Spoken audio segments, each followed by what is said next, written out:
The mage, below the portals in Thay, is examining his options. You've never met him, but somehow you know his story, and it would be helpful if you would lend your knowledge to future historians. They will be eminently puzzled by the skeleton with broken hands entombed in an inactive portal that was once used to bring wine into the Thaymount. Lorne Dainavere, a little bat lands on your shoulder. Your group ventures into the markets. The inbox upstairs at the Pryor and Company office will never be emptied again. Ball smiles on you, and you silently exult in a world where everyone smiles and sweet, sugary blood flows endlessly from every happy little wound. Perfect, wonderful streams of life, and no one ever has to exsanguinate. The last moment never comes, and every murdered person smiles at you with cut cheeks that never clot. Just you and your little family. You and Ball and Arnold Pryor with a blown-out skull, and Ball and Paul McMill with no heart, and Ball.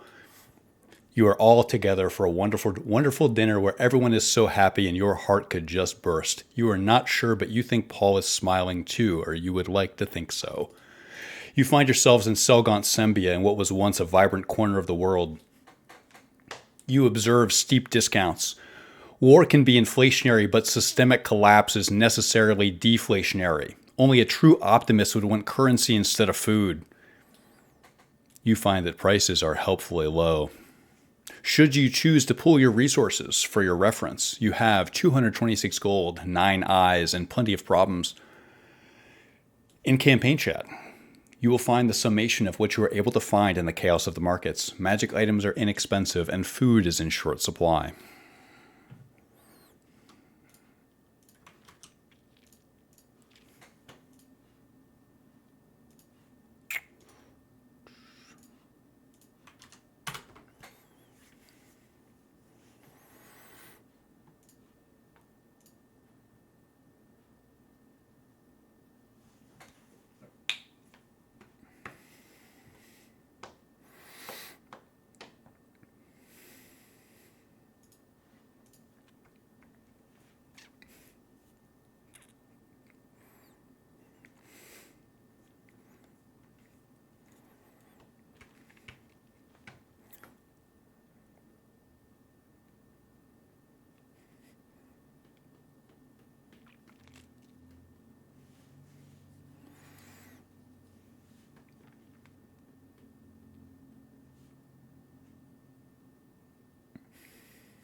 There's a lot of items here.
I didn't realize that everything was down below. I thought we just had a list.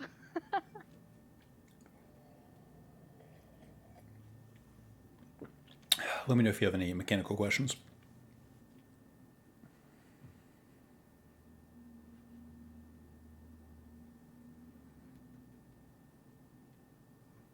And any provisioning, I assume, takes place across the table. You can also let me know if you have any questions about the state of the market, state of the world, where you are, how you find yourself. Is the market such a place that I can bargain? Can you describe the state of it as if I was also looking for it as a place to steal? Any prices have already factored bargaining into account. Theft, on the other hand, is a possibility. If you're trying to steal something, it would probably depend on the item. The guard presence, is it state-sanctioned guard or more like mercenaries? These are state-sanctioned guards. These are city guards that have been under the employ of the Symbian military. The robe is OP. I feel like Tierney needs that. I figured he'd go for the leather armor, actually. Can you repeat the total party gold? It was 226. 226. So I'm going to proctor this over the table because I think that's appropriate. Yeah. 226 leaves us around 3 items. Depending on how expensive they are. Agreed. Just a question, does that factor in the gold we got from hawking the longsword from the other day? Did you put it on the manifest? Let me see. I put it on mine. Okay. Yes, If you summed up Tierney, what our manifest said, it should be right. I did. Yes. Tierney has the. Okay. Yes. Then that is factored in. Good question though, because yes, I summed up everyone's gold as it appeared. I propose we combine all of our golds, and then whatever runoff we have, we split equitably. I'm okay with that. I don't think. Grint doesn't want anything in particular, so. Lauren has contributed nothing, but doesn't want to die of starvation. There's only Not one really. star fruit. Or they're multiple. There could be multiple of something you want to buy, depending on what it is. Some things exist in quantity, some don't. So would we know ahead of time if certain things work, like the wait for it that heals, considering shadow damage hasn't been healing?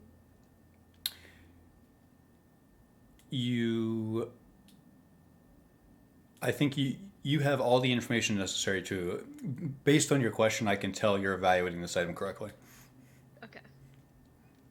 Okay, what large holes do we have in party comp for items? I think Grint has successfully expressed that he has no big holes. Tierney doesn't have armor. Alan doesn't have a sensible weapon. Correct. Eden and Lorne, where do you think your holes are? I don't think Lorne feels he has a hole. Is that correct? Not really, no. So, Alan doesn't have armor either. I have the... What? I was making a face at Latro. Yeah, I knew that was for me. Yeah. Oh, okay. I was just mentioning it because, I have the cloak. And I would assume I can wear armor under cloak, but that's up to... Okay.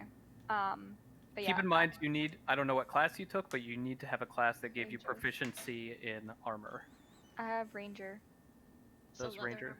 Yeah, a light armor proficiency, is that right? Let's look it up. I think so. I can check. Yeah, a suitable weapon and some armor would be very, very nice. The staff seems like it was made for you. I saw the staff and I looked at it intensely. It's like 2 legendary resists per long rest. That's incredible. What does resist do? Is it half damage? A legendary, well, it depends. So a legendary resist is when you have to make a save versus any spell DC, you can just say I resist that. Oh, I have light armor, medium armor, and shields that I'm proficient with. So if you look up, like a adult red dragon, for example, it has a legendary resist, and you can just say, when if it would fail the spell DC on Melf's acid arrow, you just say I resist that. Yep. So you don't have to Interesting. make the roll. 2 per long rest is an incredible amount too. 2. Mhm. You would basically be saying all my classes in Warlock are null at this point. What do you mean? After wielding Larassian, you cannot cast any spells until your next long rest. Does wielding it mean dealing damage with it, or simply holding it? Having it in your hands, having it as your weapon is as soon as you accept it as your weapon until you can effectively take it off, but that occurs after your next long rest. You are committing when you have it as a weapon that you cannot cast spells until your next long rest. Does that make sense? Right now, I don't have access to spells, so I don't think that it would be terrible. But at the same time, that's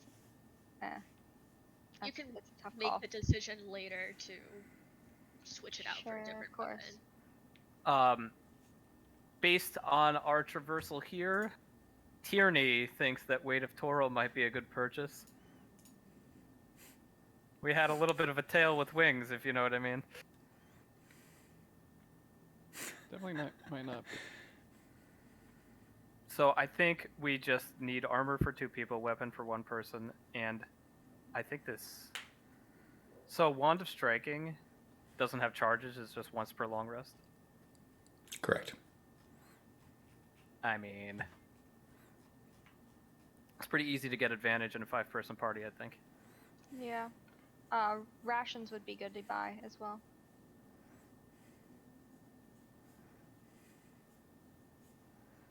It's there's no mechanical reason for this, but Eden would be interested in the wild shape.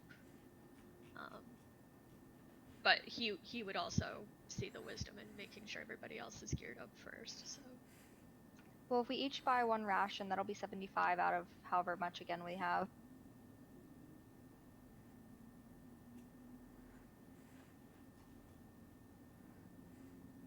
We could also... I'm also not against not getting the staff. I think the resists are great, but at the same time, if she's able to use her spells again at some point, I don't know if it would ever be used. But that doesn't mean that it couldn't be used for somebody else, because like Grant doesn't use spells, so Grint's good. Grint's not going to use his staff. well, somebody else could though. I have 268 based on what's on the sheets. So 2 Alright. leather armor? Is that what we need? I think we need 2 sets of armor. So the Gorgon hide, Oberk, and the leather armor makes sense for the Ranger and the Tierney. Is the Gorgon? The Tierney. Are there multiple of those? I'm assuming there's only 1, probably. Correct. Yep. Yeah. Okay, that's fine. Yeah. Yeah, Alan would take leather. I mean, this robe of exigence is pretty hot, but I think I'm going to be standing up to things soon. All right. So with 1 ration apiece plus the 2 armors, that's 135. So 75 for 1 ration apiece, and then 60 for the 2 armors puts us at 135,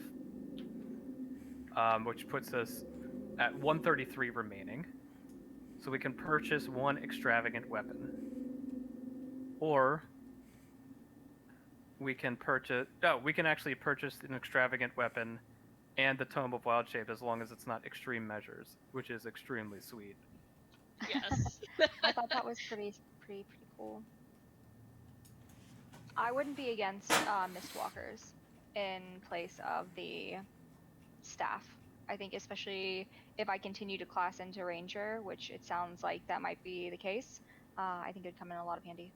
How do you anticipate playing this Ranger? I'm not sure yet. We'll find out. Let's see. While marrying Mistwalkers, you're immune to any movement impairing effects. That sounds extremely useful. Are at advantage for dexterity saving throws. Tierney would be concerned that you wouldn't use this to escape the situation, if that makes sense. What do you mean? in our fight with the Gorgon, you used your move to run around the wall, which David understands, but Tierney might feel like if you're going to play like a cut and run character, maybe something more like Wand of Striking. No, I don't think that. I think that after everything has occurred recently, and Alan had her little moment last session, I think that she is kind of ready to be within the combat. So I don't think it's going to be like a run and escape type of thing. I think it's going to be more used towards, just being able to. Well, dexterity saving throws are. I mean, anybody could use that no matter what. It depends on what we're going to come up against. And Yeah, at they're this just a point, we're good really item. not sure. What? I said, yeah, they're just a good item. Yeah, and then if for some reason if we find that Alan is not the best suited for them, we could pass them around. It's not like the item disappears if you take them off. That's true. Okay, so if we purchase that, that puts us to 73 gold, which puts us below getting an item, but above getting the Tome of Wild Shape. Hold on. We're Yeah, at 73, and we could get the Wand of Striking for 72, and a pack of cigarettes. Oh my god. We have so many cigarettes already. No, I've been giving them out. Yeah, but Eden wants the polar bear. I We want have to get Eden to that be the polar polar bear. Agreed. Agreed. I do actually have a mechanical question about that, which I asked in, but does it ignore challenge rating? These tomes? When you says it, so good question. If you look at the MM stat block for polar bear, which I think it's CR3. That's what you get. Two. You Okay. Is it 2? So you may have other benefits from being a creature in those situations, but on a combat basis, that's what you're getting. I believe offhand, I think it has 48 hit points, something like that. It's got 2 attacks. Yeah, so I guess I ask because wild shape druids have limitations with the challenge ratings that they can shift into. This ignores that. Yes, the reason why this exists and it costs gold is this allows you to bypass that. Okay, awesome. Okay, so that's really good actually. This is a more powerful wild shape is the idea. That's what you're paying for. You're paying for the ability to surpass your own abilities. Eden would like to be a bear. Okay, so let's I would list like everything. Eden to be a bear. Yeah. Colored bear. So we're at 235 after the wild shape. I don't remember what you said we had though. So we have 33 left. That's 2 more rations and 3 cigarettes. Hold on. Let's. All right. So I'm going to list in unsolicited commentary the things we're buying, how much money we have, and alternative routes we can do. Let me ask a question also about Gorgonhide Oberk. The description makes it sound like sneaking would be pretty bad. There's no mechanical limitations on the armor Okay. because it's in gray. It's just flavor. Powder Disenchanter seems really good. Yeah, you know what? I read that one earlier. I agree. It's really good. It's expensive though. It is very expensive, and it's one time, but it's very good one time.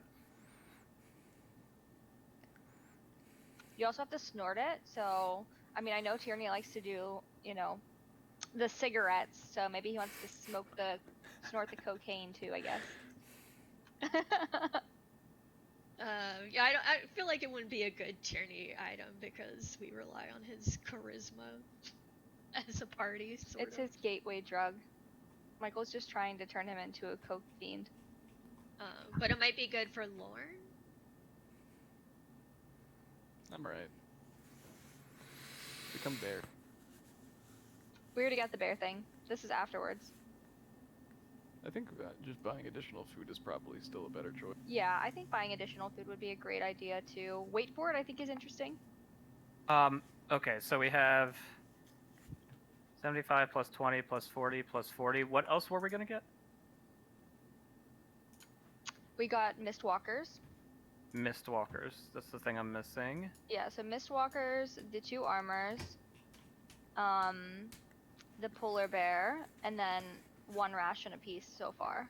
As a general comment, I feel we should buy a weapon because not only are weapons by far the most impactful part of your kit, these are some insane weapons. A +4 weapon is like a level 15 character gets one. Okay. So I want to generate another configuration with 1 or 2 weapons for the group because Okay, I am happy to negate my armor and keep boots. I'm also happy to downgrade my armor if that's a difference, or skip a ration. Sorry, we're going to take a few minutes to figure this out. I was actually about to cut in and encourage you, is that you correctly have a sense that this is a significant provisioning, and Yeah. future doors may be slim. So Eden's carrying around the Warhammer +1 that was used to murder somebody on the Sparrow, but Ooh. we could sell it. Yeah, that would be a good idea, potentially. If nobody's going to be using it, then yeah, maybe we could kind of trade up. You Maybe can like say it is magical, but there's no magic. you can desperately hawk your +1 Warhammer for D8 +2 gold. Do I only roll if I choose to hawk it? Yes. It is. The information is revealed after you attempt to sell it. 1d8 Plus. 1d8 +2. So I could get as little as 3 gold for it, which I would say keep it at that point. food would probably sell more. We do have fish. We don't really have excess food, though. Oh, yeah. Yeah.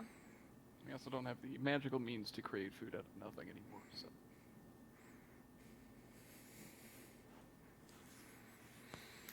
So, Water barrels. Can we buy more of those?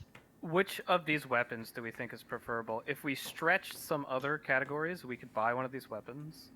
The weapon that's most unilaterally useful is probably the dagger, because you don't need strength to wield it. The glaive is an incredible weapon of death.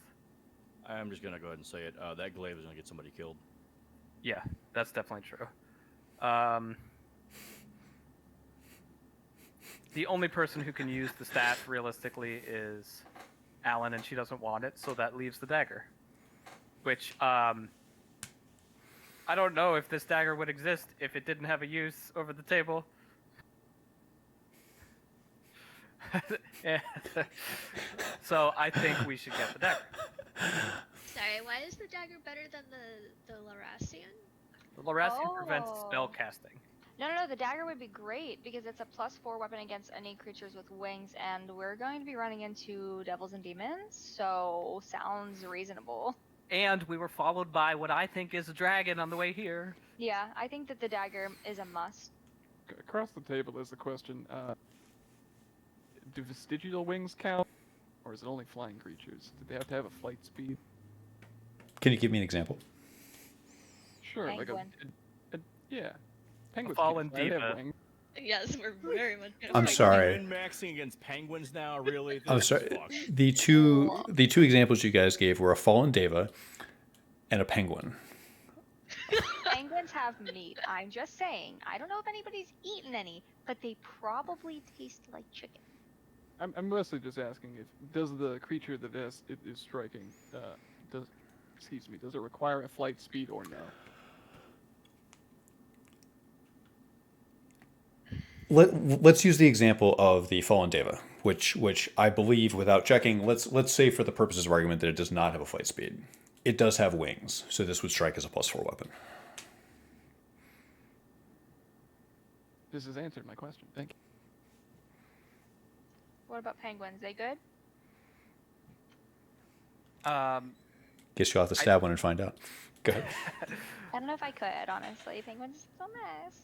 Okay, so in the second configuration, I took out the armor per Alan's request, and we are 30 gold short of a dagger. 31 really. No, 29. Sorry, 29. So we could skimp on a ration or two. Hold. And hope to fish out basically a ration's worth of food, which I think is not the most unsensible idea. I thought you were downgrading your armor. I can also downgrade my armor, yeah. I don't know how much that'll only give us 20 more, so we'll be Gives at us 20. 73.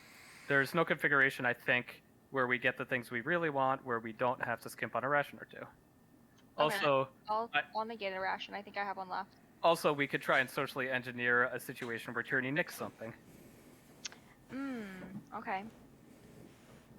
I think that given the fact that we murdered a dignitary in the town, I probably don't want to do it.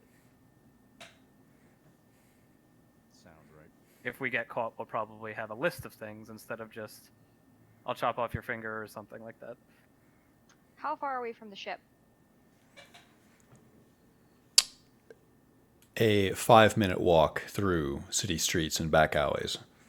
All right. Well, I'm pretty good with acrobatics and athletics. I'd be happy to grab something and run. No, I wouldn't. I'm Alan. I thought about it for a moment. Tempted. So I think we should probably try and buy it above board here. Yeah. I'll be honest. I feel like we'd be pushing our luck. We got very good rolls between you and me last time. You did. They really did. We got something of great significance. We did. We certainly did, and that's just it. The risk there, definitely worth it. Here, not so sure. Okay, I think we should skimp on a ration or two. Do we think we can fish up enough? You don't like this, Lorne? Oh, I'm saying, go ahead if you want your knife on the knife. The knife is probably going to get passed around. I probably think it'll start with Alan. I have. Hold on. Apparently, I have a staff that I forgot that I had. I gave it to you. Oh yeah, your staff. Okay, yeah. Then I'm good. You don't need a weapon, good, or Well, I have a crossbow, and I have the staff that he gave me, so I think I'll be all right. I wish that I could buy some better arrows, but. Oh, you know what? I have a -1 rapier. I could sell my rapier. It's gonna sell for basically nothing at -1, like a gold or two. You could try. What would it be? Your -1 rapier, you could sell for D2 gold. You get 1 or 2 gold. Meh. Okay. So I think based on the, what is it, 2d8 for the mace? The expected value. 1d8 plus 1d8 plus 2, yes. 1d8 plus 2, so that's expected value of 6 or 7. So I don't think that's going to tip the scales either way. So if you would like to hold on to that, I think you should. Okay. And I think we should skip 2 rations and go with the equipment bonus because I don't know. I'll just like eat my robe or something. It's fine. Or I'll take a -1 across the board. But I think the risk is worth it. Yeah, I can fish. No problem. Yeah, Alan's gotten good at fishing. So I think we should skip 2 rations. I'll willingly negate my own ration. Let me recalculate this thing. I think I might have 1 left, anyways.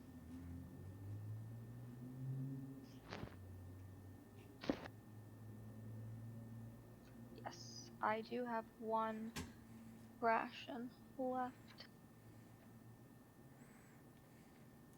Is there a place to fill up water here? There is. You can fill up your water skin with Symbian well water. Are we still day 2?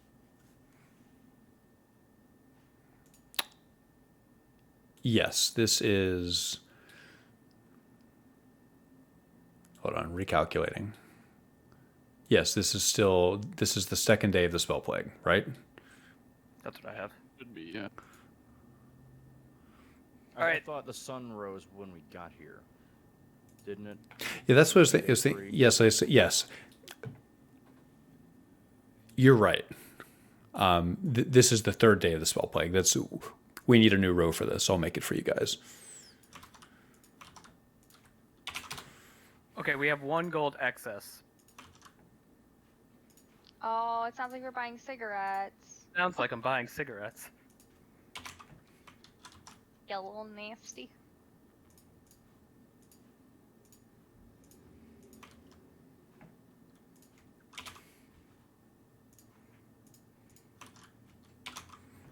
Also, I noticed the theme of the cigarettes could have been used for the question about weight of Toril.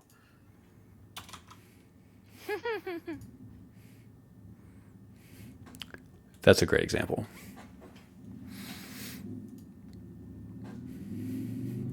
Hey, lad. Thank you. Good catch. Oh, yeah. Did we sleep on day 2? I don't remember We sleeping. slept on the boat on the way over here. You did. Oh, we did. Oh, okay. You slept and kept watch. So we should all drink water and refill our skin. If we had any water in there. Yeah, Yes. I believe we did.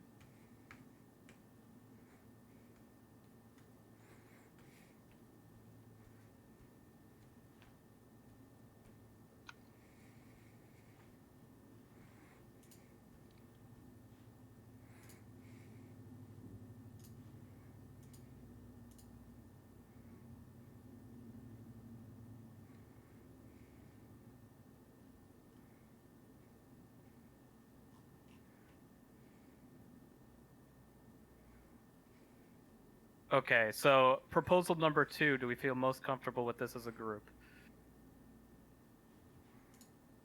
Yeah, I'm fine with it. Who would we like this dagger to go to first?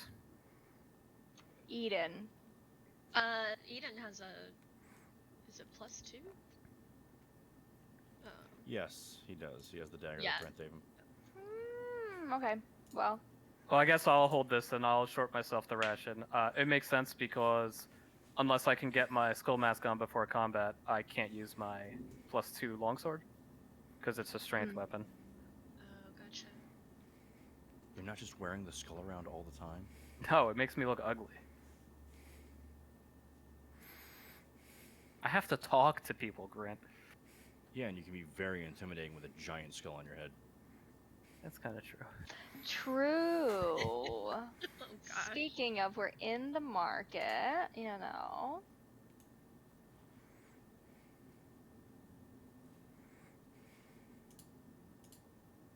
Okay, I think we're done. Let me update this spreadsheet, though. Let me review if this is okay. You're buying 3 rations. Who is getting those 3 rations? Eden will skip one. Then we only need 2 rations. So I thought Alan and myself were skipping rations as Brent benefactors. still has 1 thing of hardtack as well. Well, I don't know if it matters. We could just put the rations together and then whoever needs Having them spare would not be a bad thing. That's yeah. true. I don't think we should just have just enough rations at all times. Yeah. That's a forward-thinking guy. Yeah, that's a good point. So who would like to hold them? Is the real question then. Lauren's pack is empty. I can be the bearer of your rations. All right, Lauren, we'll give you all 3 rations. Now we have to keep you alive.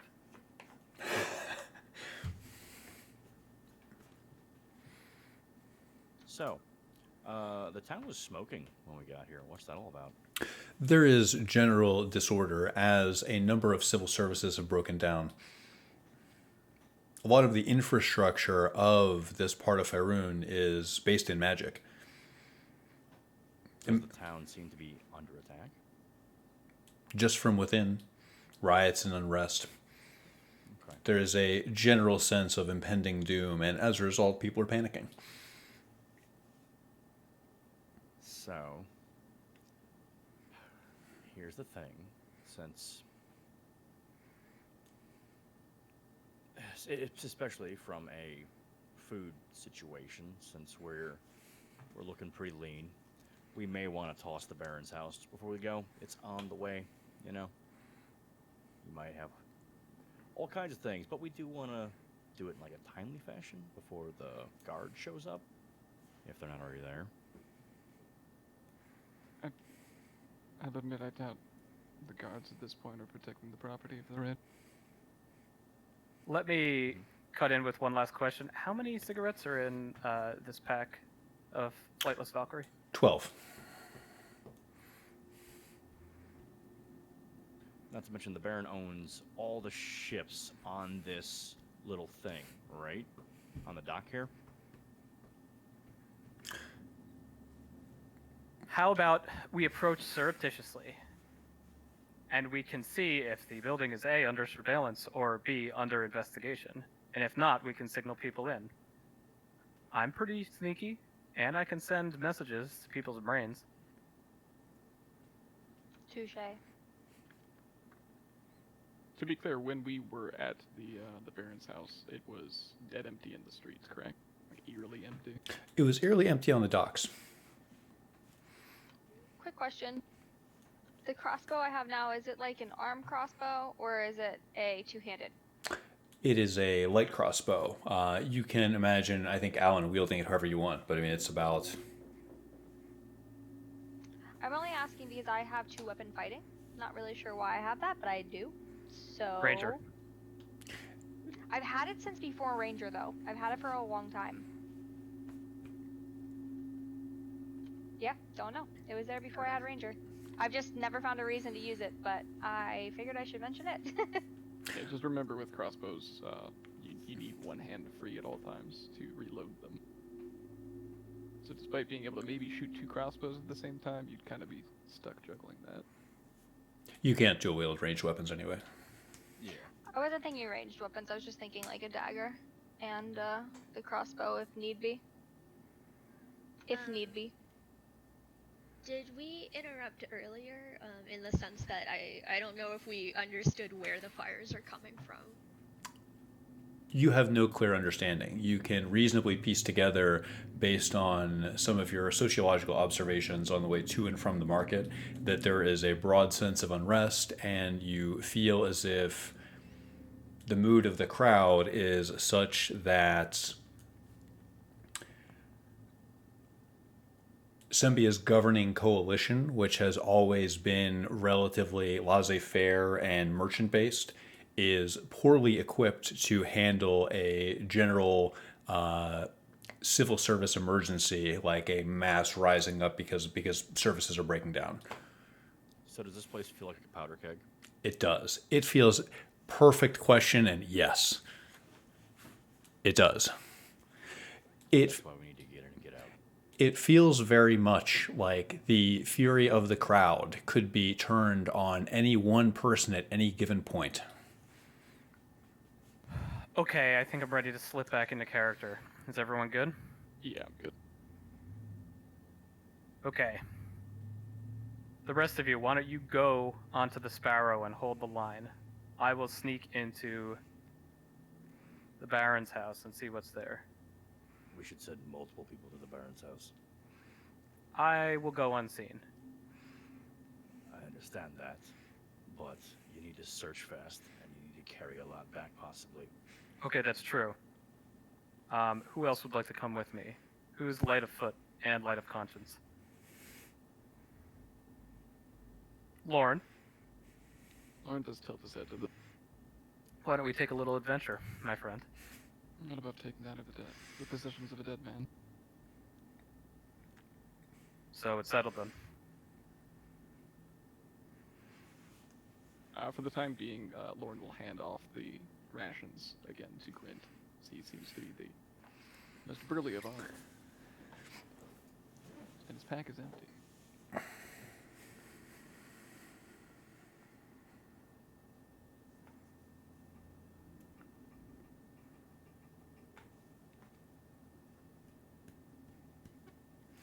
All right.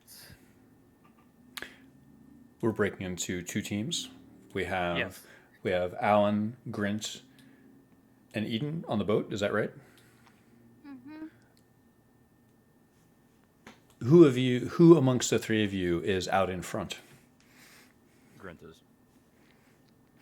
Roll stealth at disadvantage. You had to go first.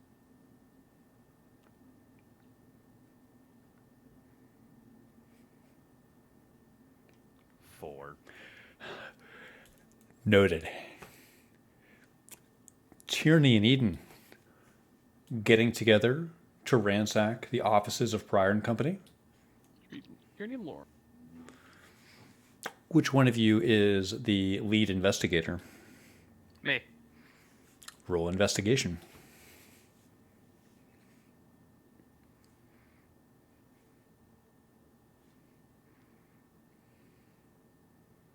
$14.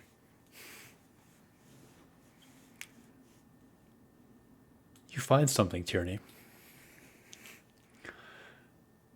Amongst the sundry papers that will never mean anything ever again, you find a chest on the ground floor, feet away from where you held your meeting. It is filled with gold. This is a rather heavy chest. It's difficult to even fathom how much could be inside of it.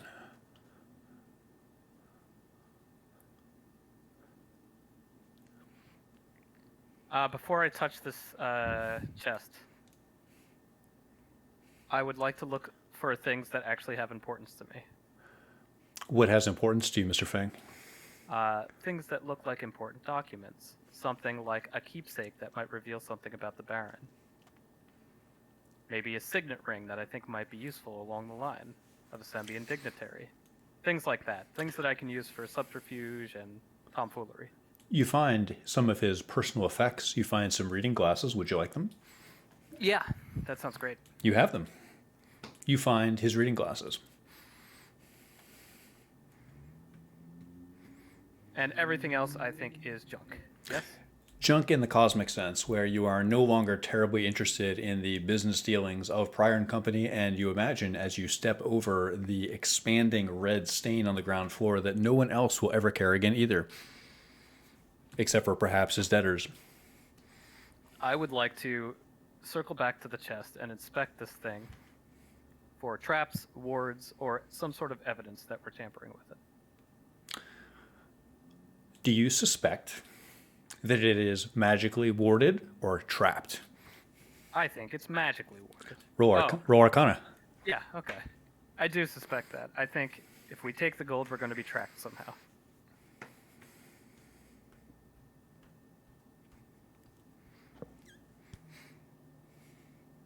$13. You sense no magical affect to this gold. Lauren, have you found anything? Lauren would probably be looking at the second floor at this point. He's not really accustomed to this building and doesn't understand the layout, other than people weren't upstairs the last time they were there. Lauren Danavere, you find a globe of Toril. You can't resist the urge to spin it for a moment. Oh, he would, 100%. Anything marked on the map? There is. Selgaunt is prominently marked on the map. On the globe, there is a red X where you are right now. Lauren would call down. Perhaps we should take this for navigational purposes. How big is this globe? Massive. Never mind. We have a map. We'll retcon that out of it being real big. I figured it was maybe like a desk lamp. Or a desk globe. It is, the diameter is perhaps 8 feet. It's a rather large globe. Yeah, that's very big. And of you, what have you found? A chest full of a lot of gold. Lauren would come downstairs at this point to investigate just how much gold he's talking about. You find a sturdy oak chest filled with Cormyrean gold crowns. I suppose the Baron's contract with you wasn't so much of a lie. So he'll kick the chest with his boot. It jingles pleasantly as you do so. What do you think, Lauren? Take it? I don't know if gold's particularly useful where we're going. I'm going to cast message into Eden's brain.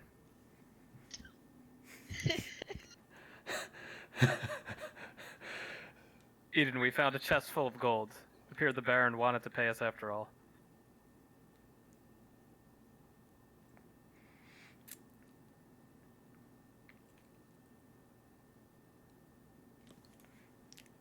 Eden, you receive this message. Eden, Eden, you probably hear what just sounds like white static back for a while, and then,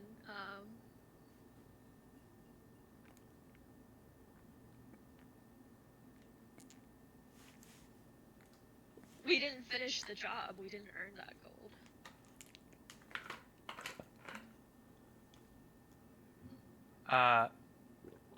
I'll turn to Lorne.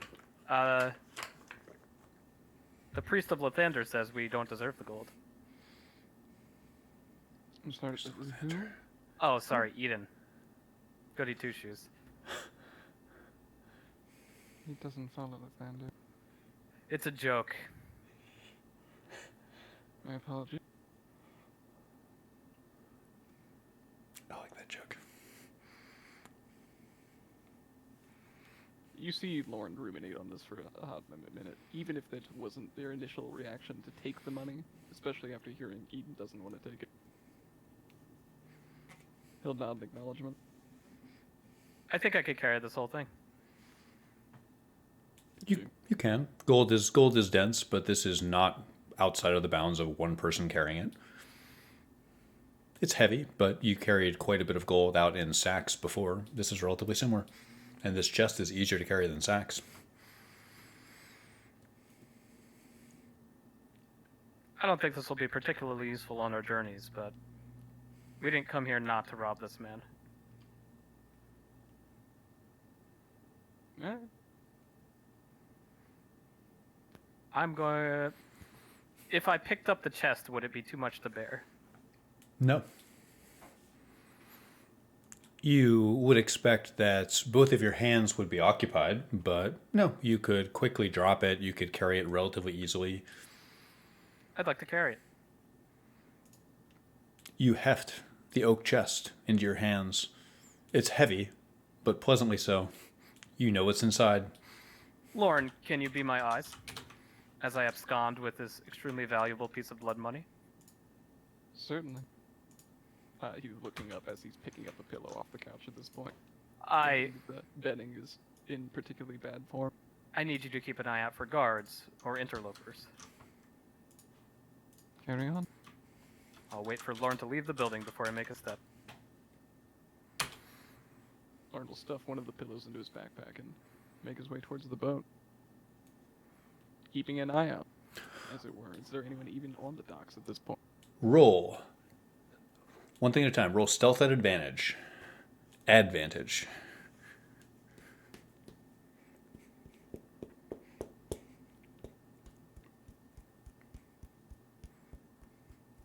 Well, Noted. Do you keep an eye out for Tierney?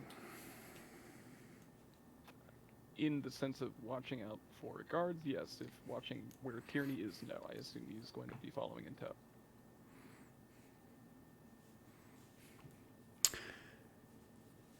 You thought you saw somebody in an alley on your right side, but they quickly disperse. Before you know it, you were back on the docks.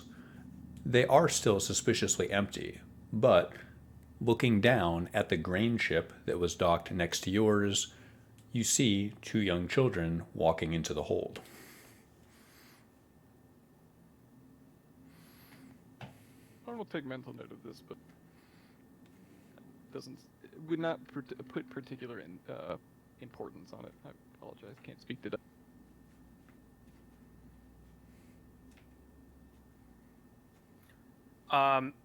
I'm waiting for your signal. What do you show me? I assume this bat on my shoulder is, by all effectual game piece means, a familiar, correct? Say I that can again? command it as a. I'm asking if the bat on my shoulder is, by all means, a game piece familiar, as in I can control it. Yes, action piece. correct. It is a game piece familiar, and you can control it. Phenomenal. He would send the bat off from the boat, and it would cry a bat cry, which I will not do for you. Come on, do it. I dare you. You hear a high-pitched squeak, Tierney. I will carry the chest out, taking one long last look at the Baron.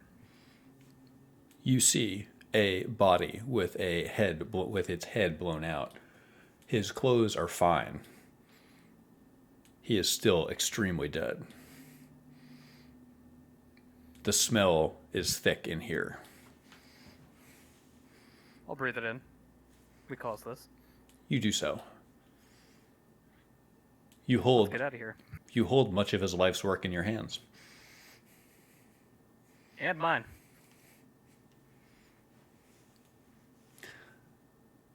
As you head back to the ship, roll stealth at disadvantage.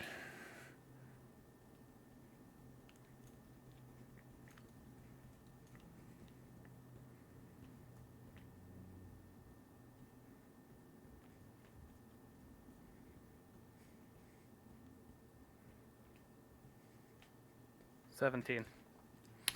Green Grommel, Mm-hmm. roll perception.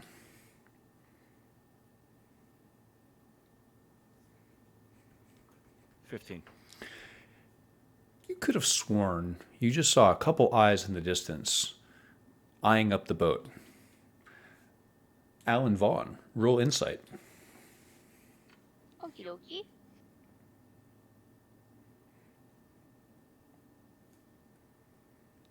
Seven. You have a vague sense that you're being watched.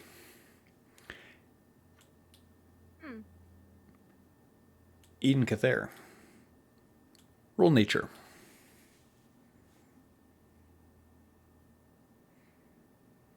21. You see seabirds overhead. With your high visual acuity and ability to perceive things that do not belong in nature, you notice that one of the seabirds isn't a seabird at all. Looks like a dark-colored owl. You feel watched. Get it. Tell me I'll get it. Let me know when we're all back on the boat. You and Lorne arrive back at the boat together.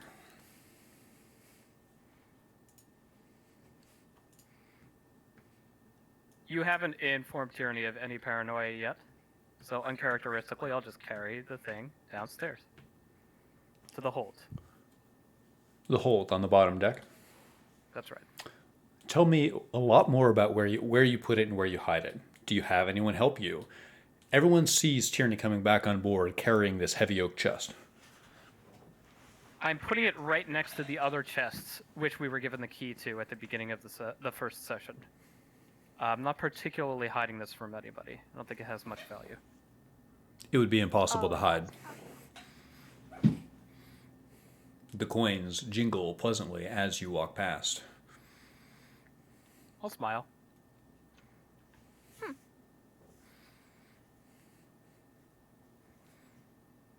Like, on the way to the boat, there's, like, crates and stuff lining the dock, right? There are. Grint is kind of, like, eyeing through those, seeing if any of them holds any food. It's all he's looking for is any food-related stuff at all. Roll investigation, Grant.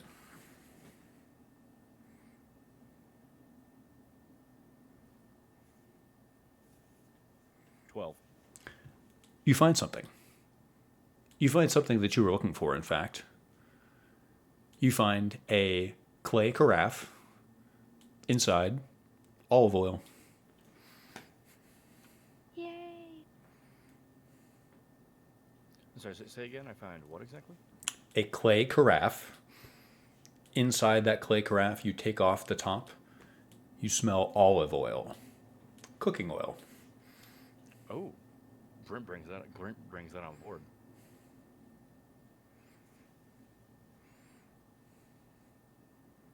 You sense that you could use this to prepare nearly anything. Where is everybody on the boat? Top deck. Yeah, I'm top deck. Let's go back to the decks. Everyone with me? Go ahead and Yeah. arrange yourselves on Sparrow, where you find yourself. We are still docked in Sembia, but this will allow you to place yourself on a different deck. I will be on the opposite side from the dock, and I will attempt my hand at getting some fish. Hey, we need food, man. Yeah, I think. Yeah. I like fishing. You have, Fishing is useful. I believe you already have 3 fish in your fish bucket. Is that correct? You have a sea bass and 2 deva fish. Yep, we're gonna get some more though.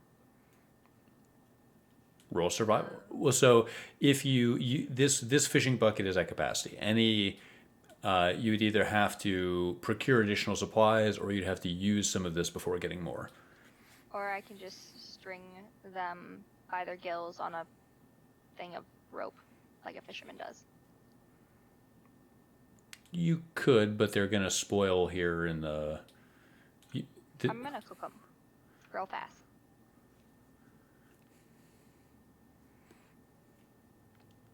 Okay. You could use these now. You just cook them up. Yeah. I haven't eaten yet today, so my stomach is ready for I fish, think- and we have 5 people, we have 3 fish. Walk me through food prep. I need more Well, fish first. Eden might interrupt if it's possible, just because, as he would say this to the party, we are being watched. I do not think we should stay here at port. I think we need. Agreed. Let's go. I'll pop out the bottle of Barrack upon hearing this, and I'll immediately take a swig. You immediately take a swig. A bit of inebriation hits you. Attorney Fang, name a plane. The prime material plane. Name a point on the prime material plane. Elmwood.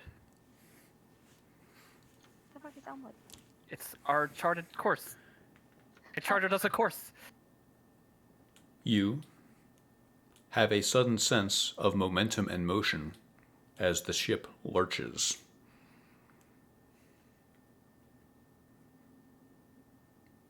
Before you know it, you're underway. The sails adjust themselves, and Sparrow sails north and east. Alan, are you still fishing? Yep. Roll survival. While she does, I'm going to start peppering Eden with questions. My paranoia is activated. Please allow me to resolve the survival roll first. 18. You catch something. Can you roll d6 for me?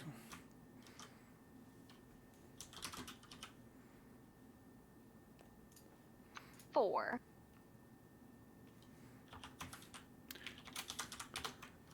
You catch another sea bass. Yay!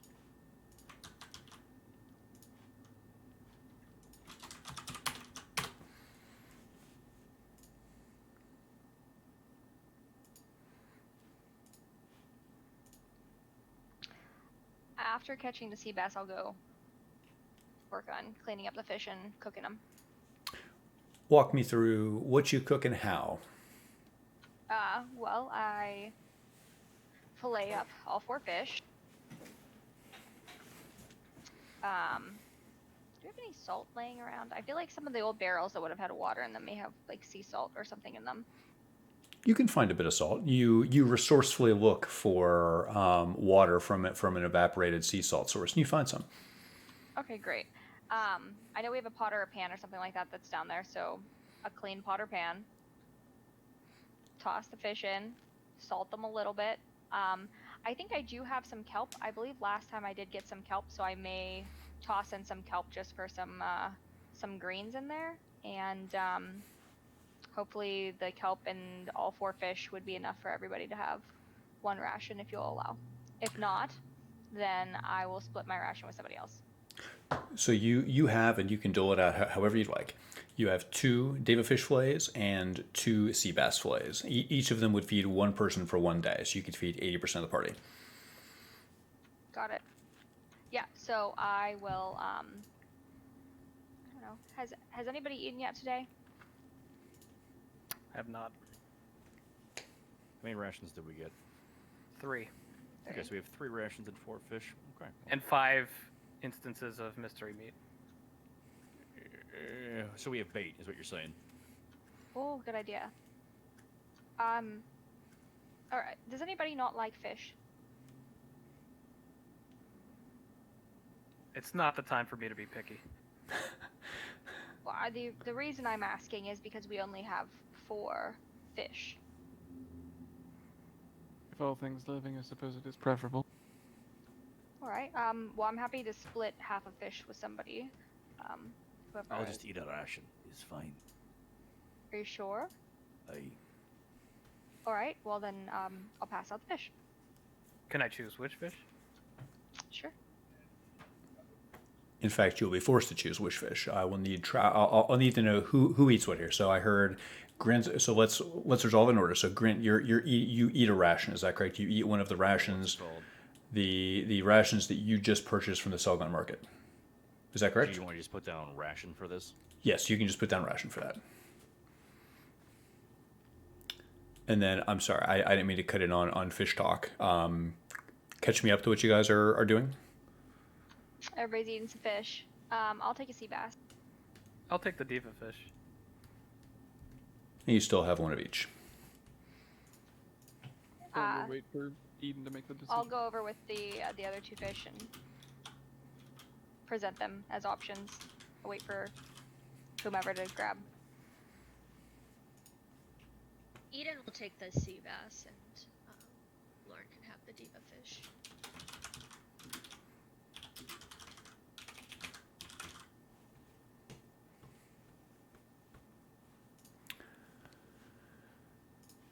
Go ahead and okay. So I have everybody eating. Go ahead and mark that up on the manifest. And I am assuming, although it would be presumptuous of me to assume that everyone's drinking half of their water skin that you just filled up as well. I drank my water while we were out there, so I'm not going to drink anymore right now. Same. I think that is agreed upon. Sounds like a group decision. And I'm sorry, anything else for cooking or also the Tierney and Eden interaction I interrupted? I'd like to thank Alan for the meal. Genuinely appreciative. You're welcome.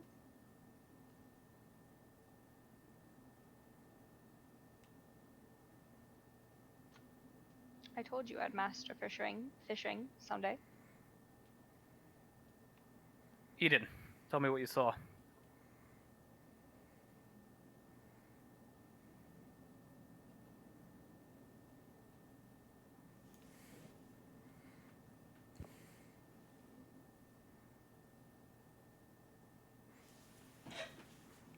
Eden? Sorry, is my mic not working? It is now. Oh, okay. Eden's still sort of spacing out a little bit, and then he looks over to Tierney and he goes, how about a question for a question on this? Okay. Okay. When I was out there, I saw among the birds one that shouldn't be out during daytime. That's a good catch. So It- somebody's familiar. It felt a little bit like that might be the case. And it was definitely watching us. It was in the shape of an owl, a black owl, if that means anything to anybody. Owls are common familiars. This is mine. They're quiet, good wards. The bigger question is who possesses the ability to control the familiar at this point. Well, So you hold see, his hand up. in a burning town, you would expect the busiest place to be the docks. They cleared this area for us, didn't they? How kind.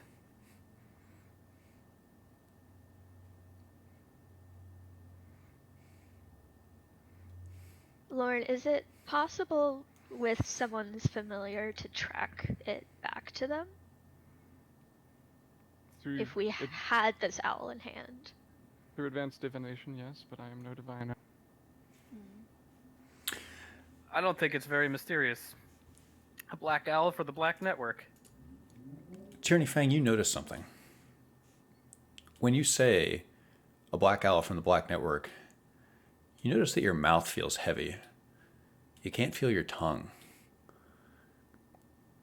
Lauren, you notice it too. Your mouth feels numb. We played him. Sorry, what? He's going to point at his mouth, trying to mouth out as much as he can, but at this point, I assume it just comes out. Did you both eat the diva fish? Yeah.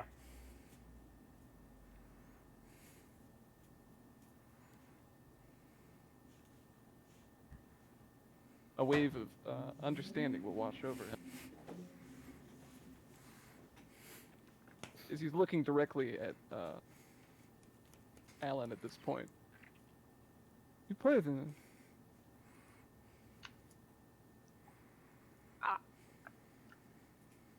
I don't know. A fish is a fish, isn't it?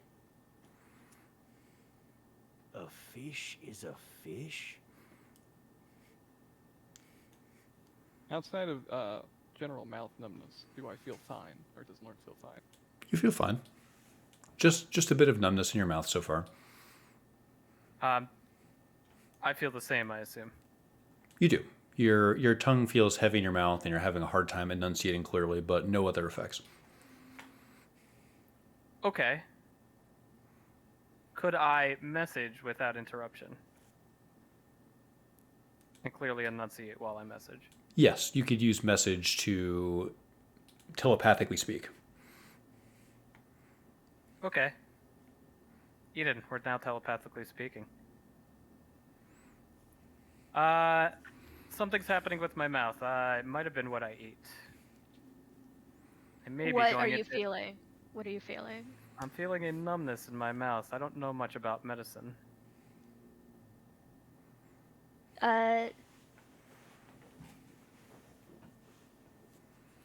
Can Eden make a medicine check? I don't exactly know if what he would look at exactly, but You can absolutely make a medicine check.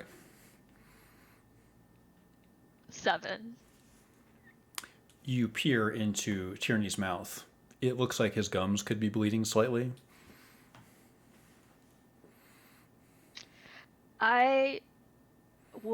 I'm going to recommend out of caution that you purge what you just ate. I'll shrug and stick my finger down my throat. Make a Constitution saving throw. Absolutely.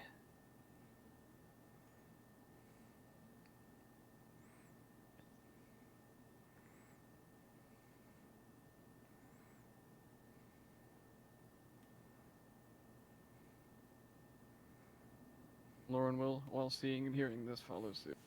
13. 8. Tierney Fang, Yes. your stomach churns for a moment before you successfully create a sudden surge of vomit in your throat. You quickly expel all of the fish in your stomach, and a bitter burn lingers in your mouth. Your stomach gurgles. You realize there is blood in your throat.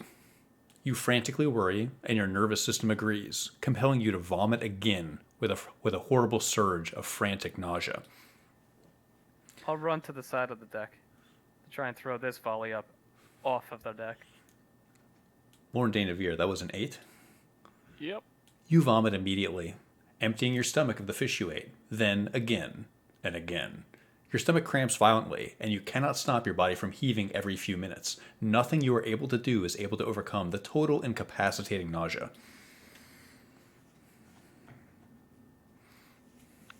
Well, Eden, I guess now we know not to eat the pretty fish. How do I feel? You feel okay. You just threw up twice, so you are feeling a bit of primal worry. I would assume Lorne is a little bit more worse for wear. Absolutely. It does not feel good to suddenly throw up twice. So is Lorne like on the deck? Like you say he's like not on his feet? What does Lauren look like when he's overwhelmed with nausea? You're I also imagine he also would have tried to vomit overboard at this point, trying to keep the decks clean. vomiting overboard, unfortunately, reminds you that you are on a ship. As you look into the sea, the swaying motion does not help. At this point, I imagine he is clutching the rails. There's only one rail.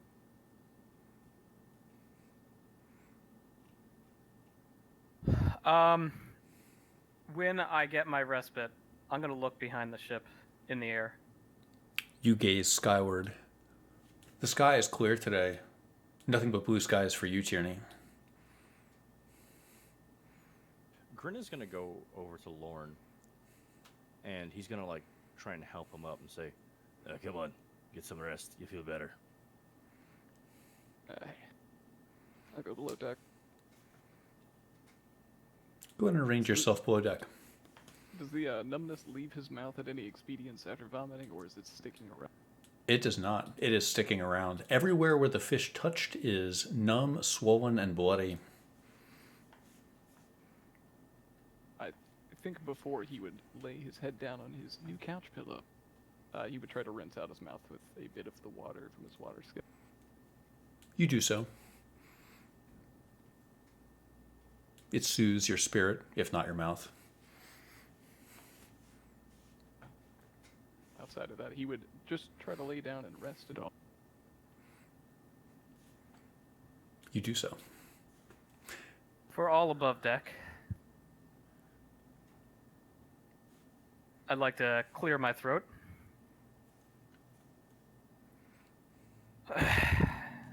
Well, does anybody know which fish we should and shouldn't eat on the wild seas? Sea bass are good. Just saying. Good to know. Great. On a side note, now that we know that the diva fish are bad, we could absolutely, if we catch any more, use them as poison. Just saying. That's actually a good idea. That is a good idea. Are you trying to say I don't usually have good ideas? I'm trying to say I just vacated my stomach and I'm feeling grumpy. Well, As I'm happy anyone that I would. gave you the fancy fish then. Fantastic. I stole 25,000 gold pieces from the Baron. I'm sorry, you stole how much? 20. Steal I'm sorry. Well, we didn't uphold our contract now, did we, Grant? He didn't uphold a lot of things. Besides, we brought the quill to his house, and we helped him figure out when he was gonna die. I'm gonna call it a wash. Philosophical meanderings aside, we have 25,000 gold pieces in a rickety chest in the basement of the ship. Sounds like it'll be useful at some point. Can I ask why you took it? Yeah, I wasn't sent to that house not to rob it. Sounds like he didn't find anything else of value. I didn't, unfortunately, and Well, I there was you have it. looking. If you count his eyeglasses as part of his fortune, then yes. Come on, Eden. If we didn't take it, obviously somebody Don't else. would have don't taken talk it. to me right now. Holy fuck. I love it.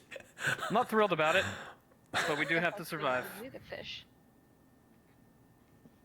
We have it now, for better or worse. I did try to find other things of value, but I'm afraid the gold's not of value either.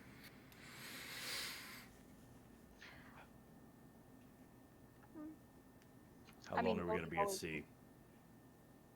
Well, I thought it was going to take several days, if not a week, to get here.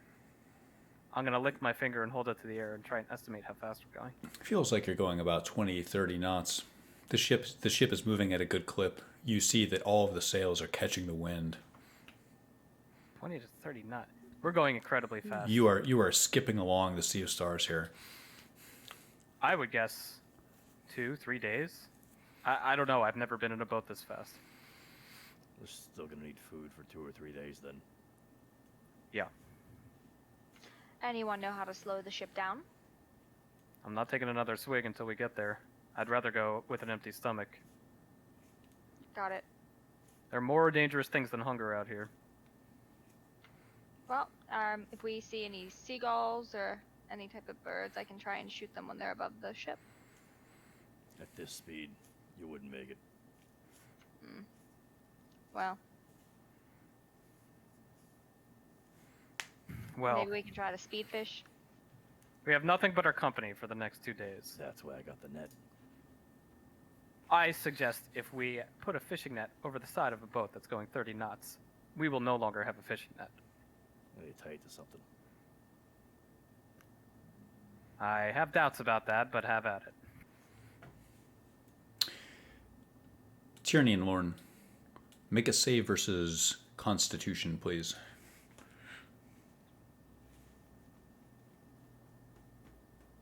$24, not 20. 21. Not a nat 20. You both of your heads hurt. And you come to realize that your vision is not keeping up with you. It's as if your eyes are tired, but infinitely more so. You stabilize yourself, creating a steady rhythm of meaningfully closing your eyes to avoid further nausea. I'm having some further effects from that fish I ate. I don't know what kind of poison's inside me, but I think I need to lie down. I'm going to look quickly to see if there's some charcoal. If we can get that into you, it may soak up whatever is still left I trust you, in your Eden. stomach. In my stead, can we post a stout watch at the rear of the ship, primarily looking upward? Sure, absolutely. Grin's Thank gonna you. suggest to Eden that he check the stove in the kitchen for charcoal. You can find some old coals there.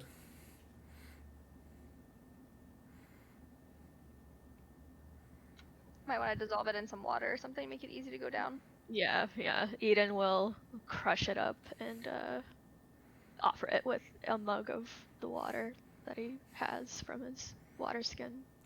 Did we, our water barrels, did they collect enough water to fill even one water skin? Of all 4 of them.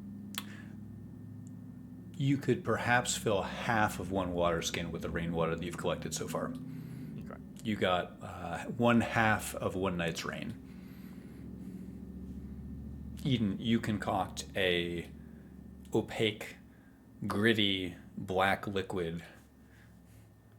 Tierney, the concoction looks rather ominous. I'll smile and choke it down. Thank you, Eden. This was the best meal I've had today. That's fucked.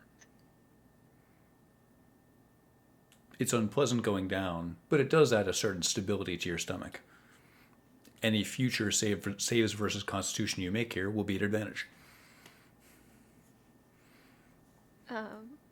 If there's enough, Eden would try to offer it to Lorne as well. It's not the worst thing I've had today.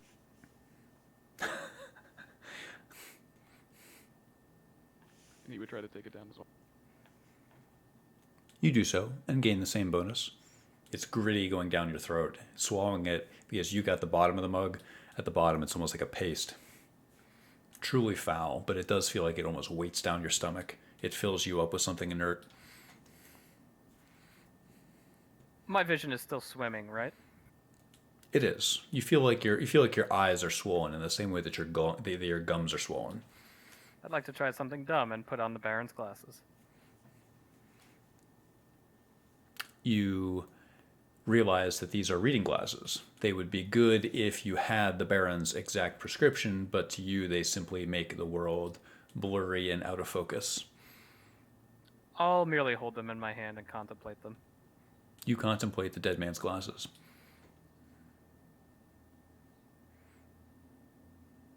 You realize that they still have a bit of a human smell to them. It smells like a person. You can tell that these were worn by someone on a daily basis for many years.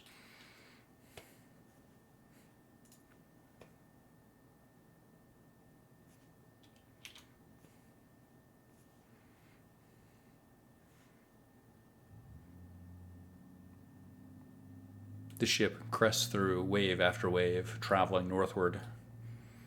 I'd like to try and sleep for as long as my body lets me.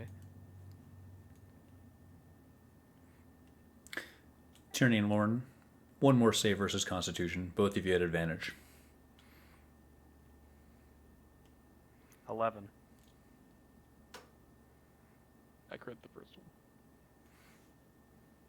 Lauren, your stomach is a reliable furnace within you, iron and round. You should watch what you eat, but you've had worse. Tierney, when you hear about adventuring, or anything really, there is remarkably little consideration given to the far side of digestion, as it were. You wonder if shitting yourself amidst the rising arc of your adventuring career has made the production of your life more of a tragedy or a comedy. You consider the possibilities as you yield your dignity. Your brief encounter with Devafish poisoning leaves you ironically appreciating how the numbness anesthetizes you from the worst of it.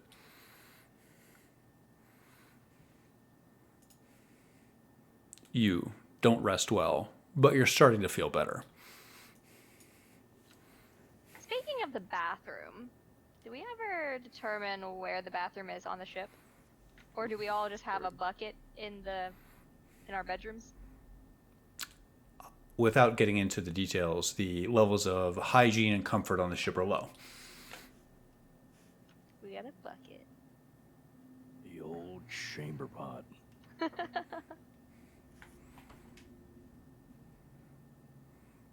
Worse configurations exist.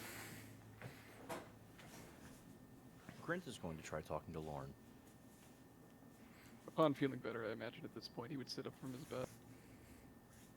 Strangely discomforted by, of all people, Grint approaching him. So, Lauren, Yes? you, some kinda necromancer, right? Apply the trade, yes.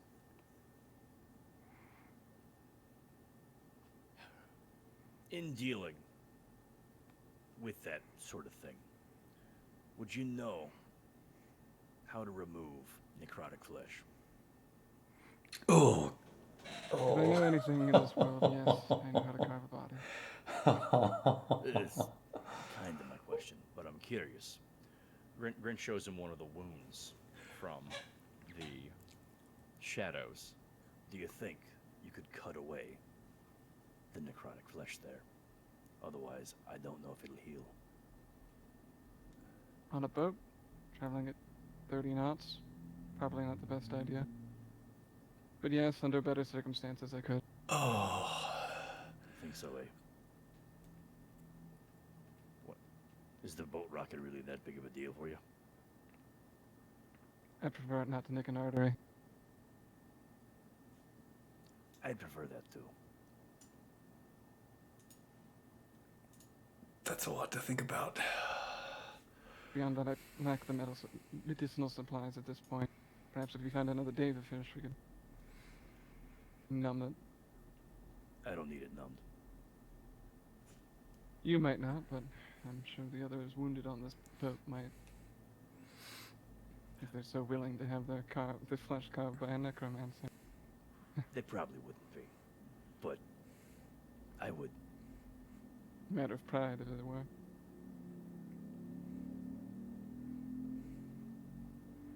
Well, let's hope for more calm seas then. Yes, on steady ground. Perhaps prepare a fire as well. What? I don't possess the means to suture your wounds. We would need to cauterize them. Oh, God. Fair. Where is is everybody right now on the ship? I imagine Lauren and Grint are speaking over his bed at this point on the second deck. I am where advertised. Just make sure you are where you're advertised.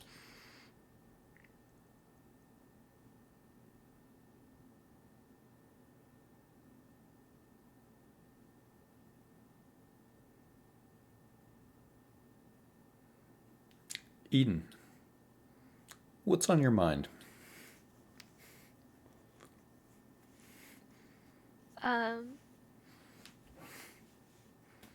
Death, as per usual.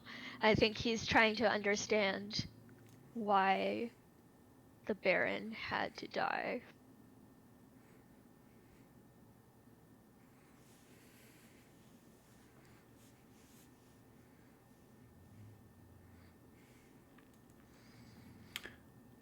The ship cleaves through open water. The sun is starting to set. The ship travels faithfully northward. Does the party rest? Does the party do any additional food activities? Does the party post a watch? I'll take first watch up top.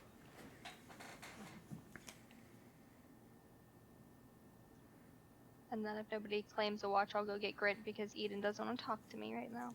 Yeah, Grant will take second watch. I think he slept all the way through 2 nights in a row now, so he'll take second watch. At this point, Lauren is definitely taking the day easy.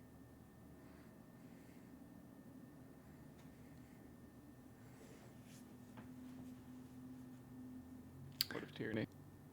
Tyranny is going to take a full rest. I've soiled myself. I don't want anybody to know. I'm going to spend my time trying to make myself presentable. Or, if I have to, throw out my knickers. You do your best to claw your way back to something civilized. Some piece of yourself that is untainted by this.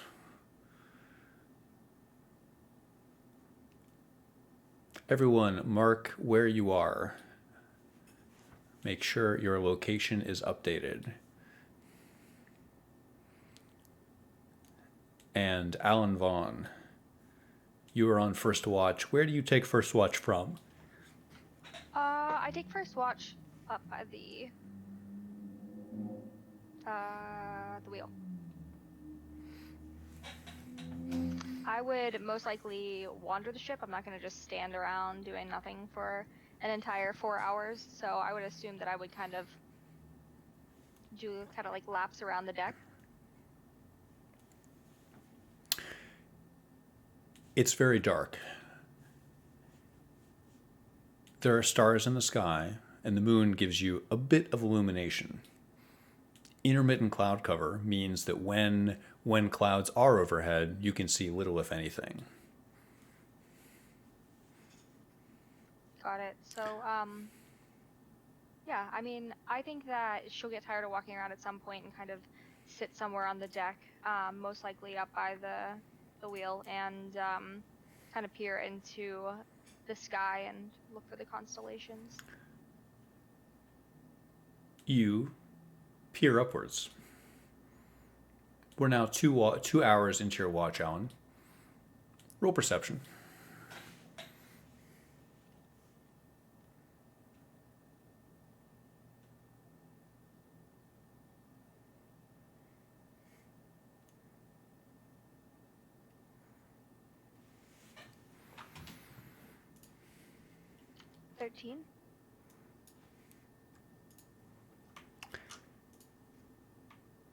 You think you heard something.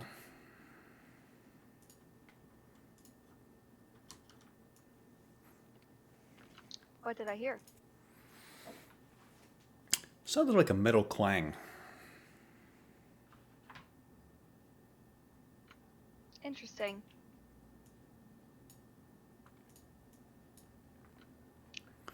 Would I think that was like, what would I think of that? Would I think it was something, hitting like one of the sails hitting itself, or what would I think? What do you think when you hear a metal clang late at night on a ship? I think that Alan would be concerned, especially because we know that we may encounter pirates on the way. So I think that she'd be very concerned. You find that your concerns are well founded. You see something. Oh shit. There's a grappling hook on the deck. It lies there silently for a long second before it gets yanked from port to starboard. It successfully finds the corner of 2 timbers and latches in with a sturdy crunch. Alan would immediately run as fast as she can to try and rip it off. You rush over, and suddenly there is a burst of bright torchlight. Torches are suddenly lit, casting blinding, fiery light across the moonlit water. The smell of burning asphalt fills the air. There are torches burning bright, billowing black smoke. On our ship or off of our ship? Just off of your ship, you are blinded by the light. In the darkness, the sudden ignition of these torches makes it difficult for you to see. You hold up your arm reflexively. I would dash for the bell. Roll initiative. Everybody. For the first round of combat, unless you are roused in some way, you will miss your turn. I got a 21. 19 on die. Tyranny got a 7. Tyranny with a 7. 20.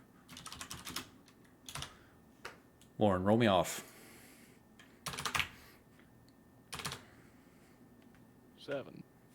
You have a 20 minus.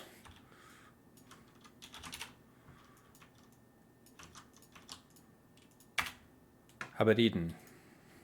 15. Sorry, how many teen? 15. Grant Grommel. 9.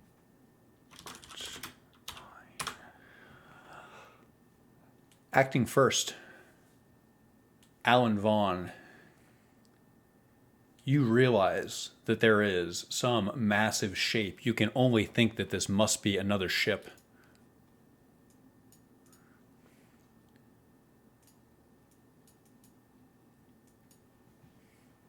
I went to the bell to ring the bell. Was I able to successfully do that? You run to the bell and ring it. As you do this, you watch as a gangplank is shoved onto the deck. You see figures moving in the darkness. I will. Am I first in initiative? You are. You're acting right now. Where is the gangplank? Do you see it on the map? I only see the. Oh, I see it. Okay, yeah. 10, 20, 30. I go to the edge of the gangplank and I try and lift and push it off. There is a armored man with a shield standing on the gangplank. When you go over and attempt to pick, do you still pick it up? Attempt to pick it up, seeing that? Is it angled down from their ship, or is it kind of flat? It is essentially flat. Both ships have similar deck height. Yeah, I would still maybe not try and lift it, but push it from one side and push it off so that I can try and push him off into the water. I have adrenaline. You push and shove. This is a massive piece of wood, hundreds of pounds, and there is a fully armored individual standing on it. From far up above you, you hear a booming laugh. It remains your turn. Would that have extended my action or no? Depends what else you want to do. I will try and shoot him in the leg with my crossbow. You see this man in the darkness, and you shoot. Go ahead. Roll to attack at disadvantage. You can barely see this person. It's incredibly dark, and you've been blinded by the torches.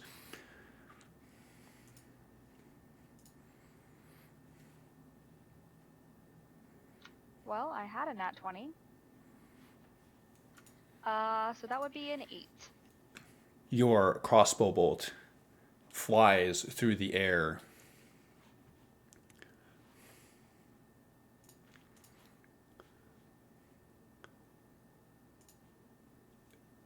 the other force acts. Alan, you come to realize that suddenly there's an armored man with a shield right in your face. You can see up above there is another ship, and there is someone in the crow's nest holding a torch looking down at you. Hello.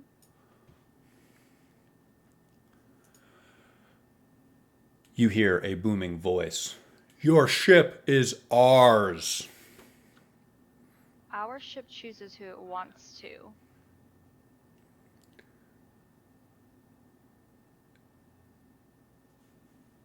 The man throws the torch toward Sparrow so that it lands on the deck, providing illumination. Can I pick it up easily? Like, is it close?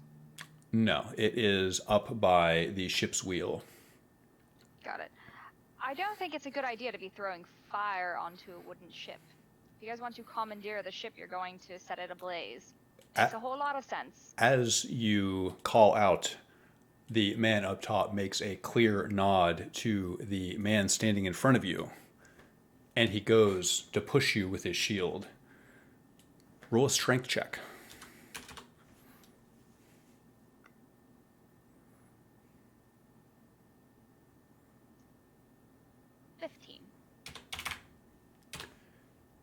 He overpowers you, pushing you out of the way.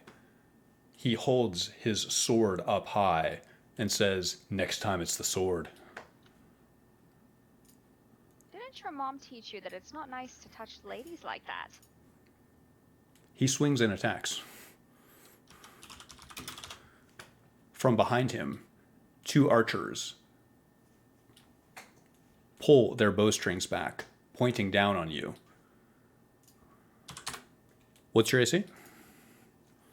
With my robe on, it is a 15.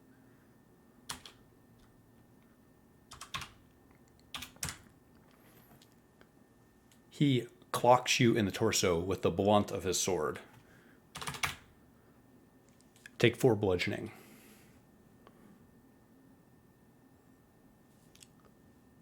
Back at the top of the order, Alan Vaughn, it's your turn. Everyone else, you hear a commotion upstairs as a massive force pushes the ship. It lurches.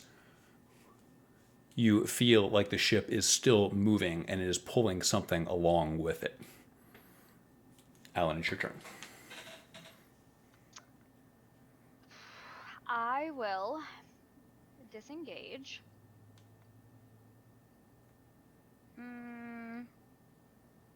Towards this way, towards the stairs. I will call down the stairs. I need a little help up here, guys. Grint, especially, please. Thank you.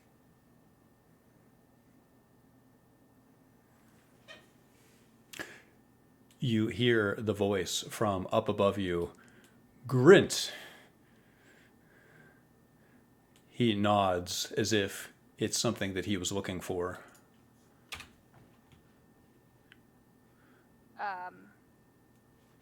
Anything else on your turn? Yeah, I mean, she'll just yell out, you guys are going to regret this. I just want you to know that. The privateers go. They start to board the ship. 1, 2, 3, 4, 5, 6.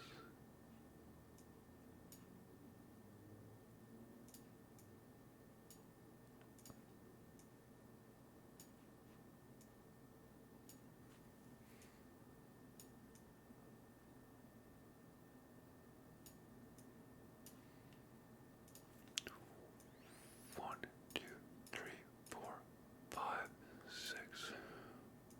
One, one, one, one, two, three, four, five, six.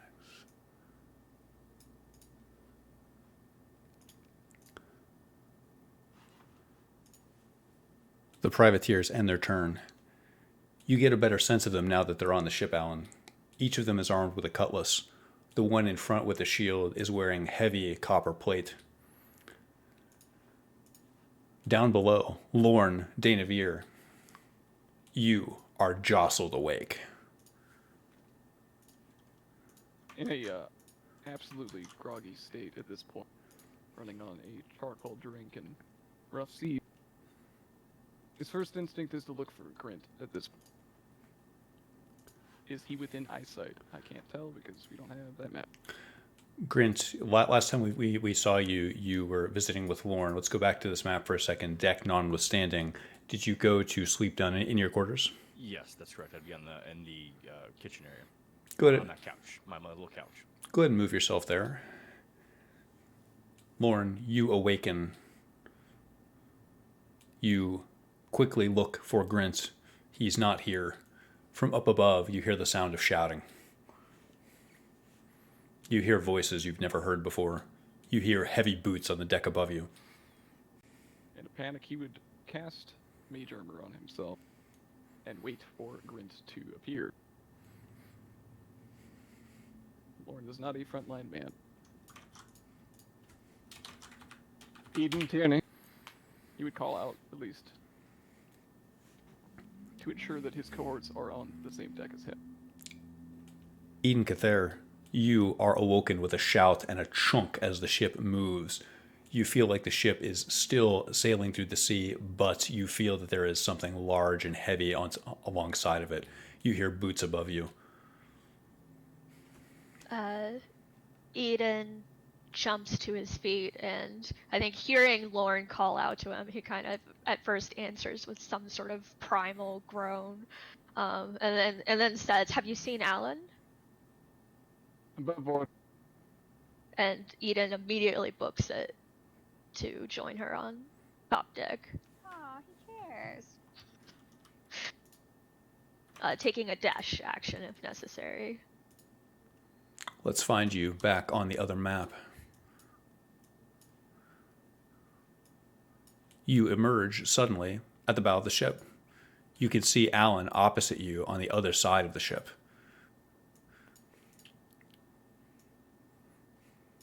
Between you, you recognize these. These are Symbian privateers.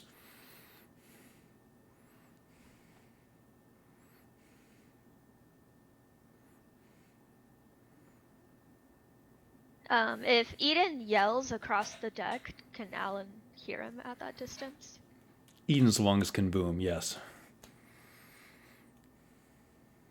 I think he would just yell, "Alan, are you hurt?" Eden! Get Grant!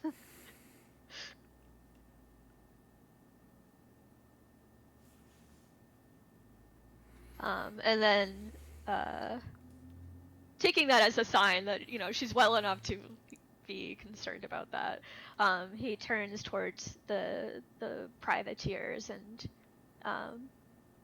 generally addressing them, just says, "Who's leading you lot?"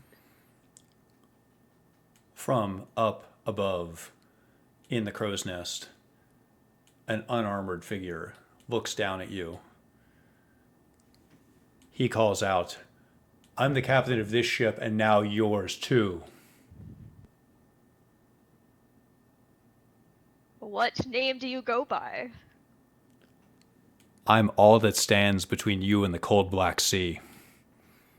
Grint, it becomes your turn. You are jostled awake down on your couch. Oh, yes. You find yourself Grant awake heard the again. bell and immediately started for the ladder, and he'd be like, "This better not be an invisible dragon." The ladder in the bow of the ship. Quite right. You emerge next to Eden Cather, who is gazing upward at from what you can tell, a pirate in the crow's nest. You see that this is no invisible dragon, but rather a team of shipboarders.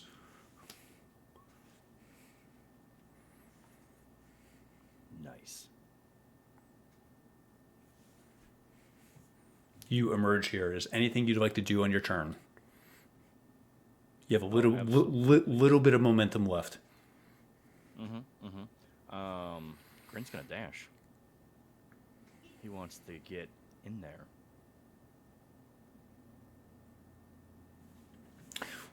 We'll say you dashed just to get here.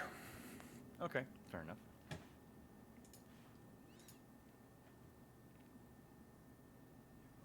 So Grint will get up there. He'll look. He'll take this in, and he'll call out, "Hey, are you pirates or slavers?"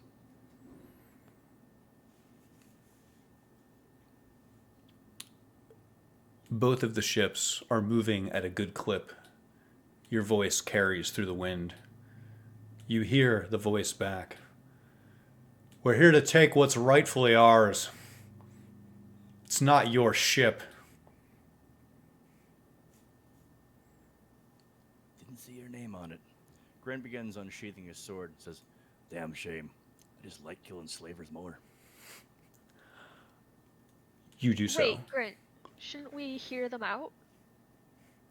Sounds like they already made the first move.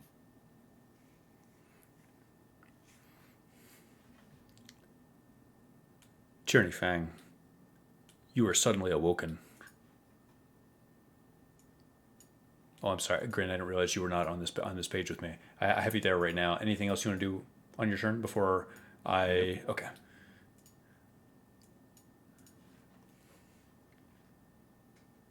Tyranny, against your better judgment, you are still alive, and now you're awake. So at this point, I've heard a lot of shouting and commotion, You have. and it's pirates. It's always pirates. Thanks, Tyranny. That's what the waters are infested by.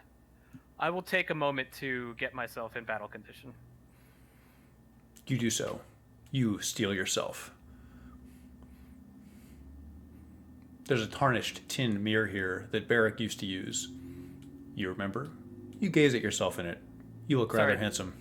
I don't feel like I look rather handsome right now, due to the helm of Frost Giant Strength I'm currently wearing. Ah, you put the foul skeleton of a frost giant child on your face. It empowers you immediately with its strength.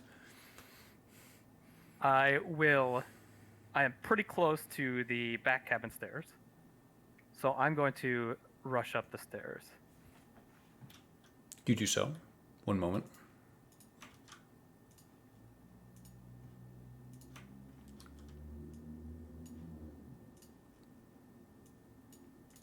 You emerge next to Alan. How much agency do I feel I have? In what sense? Do I have my action and bonus action? You were close to the aft stair there, so you used your move. I think you still have your action and your bonus action. What can I see on this boat? I know I can see it on this battle map, but it must be a little chaotic. It's incredibly chaotic. You watch as 3 privateers are working hard to ensure that the grappling hooks and ballista that they have set up on the side of the ship here to keep them together is firm. They are doing their best to make sure that even as Sparrow continues pulling through the water, that their ship is tidally tucked next to yours. Because you'd pop up right next to me, I would let you know, Tierney, their captain is in the crow's nest. We need to take him out. I'll nod. I'll cast Misty Step with the intent of going into the crow's nest.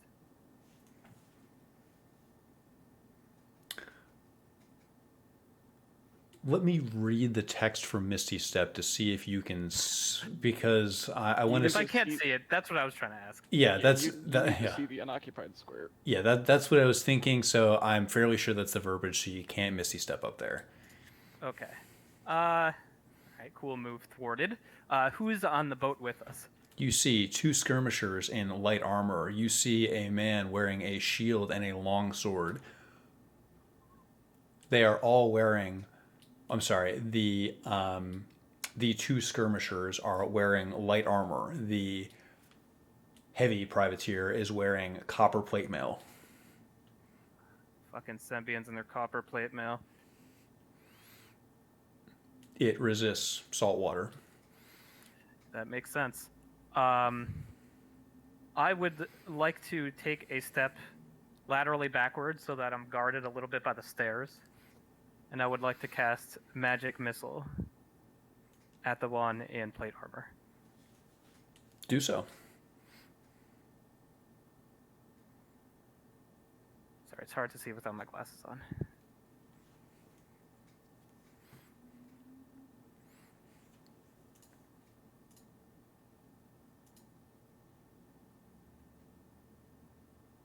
$12 damage. You do 12 damage. The bolts of force strike this man in his back. He was looking away from you.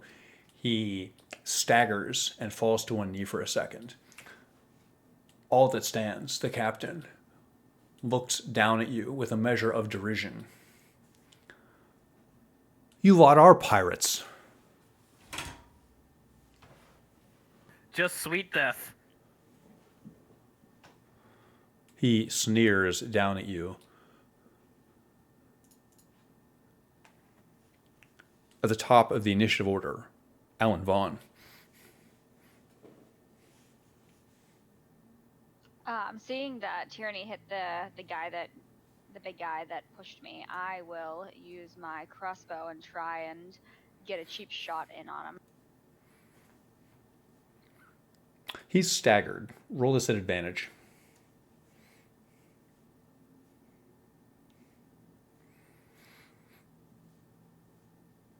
$19. 19 hits.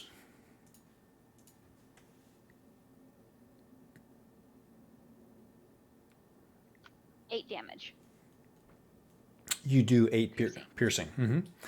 You do 8 piercing. Your crossbow bolt goes through his hamstring and lodges next to his femur.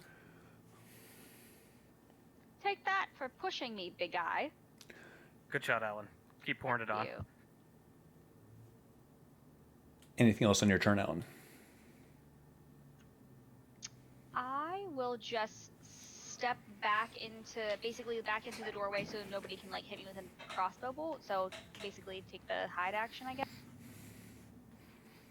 You achieve partial cover, much as the same way Tyranny does, using the stairs and now the door frame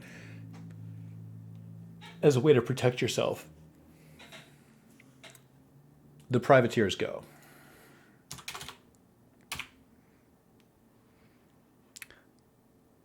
The Priest of Umberlee casts Bless.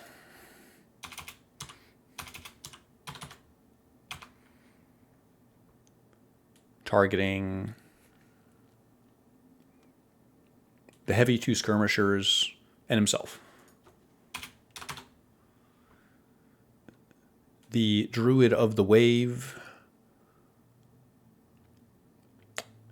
looks at you, Grint, smiles, says something under his breath, and you realize your sword is getting very hot. Make a dexterity saving throw.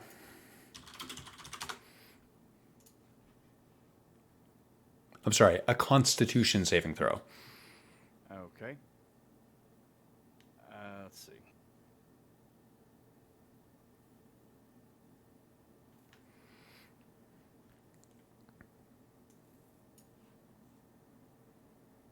$14. You take 3 fire damage. You almost drop your sword. Your sword gets impossibly hot. You are right on the cusp of dropping it, but somehow you hold on. The 2 privateer archers look at you, Tyranny. They both pull their bowstring back, despite the fact that you have partial cover. The captain, all that stands, calls out to them and says, No. Just give up your ship. Does your ship have a tender? Row away. Save yourselves. You're the pirates. Oh, is that why we grappled onto your ship? Our ship, thank you. I think you'll find it really hard to steer a ship while you're dead. Stop your ship now. We can't, and we won't.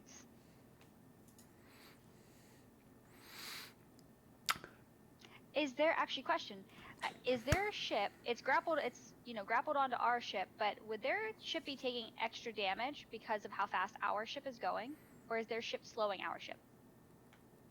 It is extremely difficult for you to discern any of the velocities of the ship amongst the chaos. I just lick my finger and stick it in the wind. The privateers still have their turn. Both archers shoot. Tierney, you're in partial cover. Alan, you're in partial cover. Tierney Fang, what's your AC? 17. An arrow sails by your head. Alan Vaughn, what's your AC? 15. An arrow sails by your torso and embeds itself in the wooden door frame.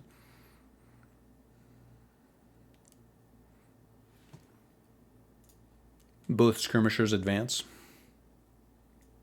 1, 2, 3, 4, 5, 6. Let's double check that. He has 35 moves. That's easy. 1, 2, 3.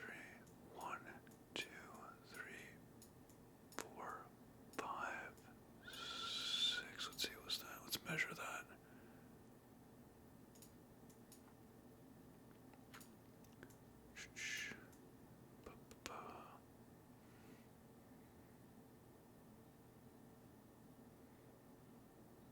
That's where he started.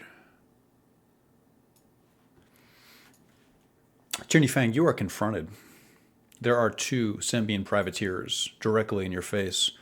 One smiles at you. You realize he only has one front tooth. He swings with a rusty cutlass. Your AC was 17, is that correct? Yes, and let me know if I'm within 5 because I can shield as a react. You are within 5. He swings his cutlass and misses. Also advancing on you is a Symbian heavy privateer. He holds up his shield as he advances with his longsword. He swings with the longsword and misses. On the bow of the ship, Grint Grommel, you are confronted by a Symbian skirmisher. What's your AC? 21. He swings a rusty cutlass at you and misses. It sails just above your head. I'd like to throw in a little repost action. Please do.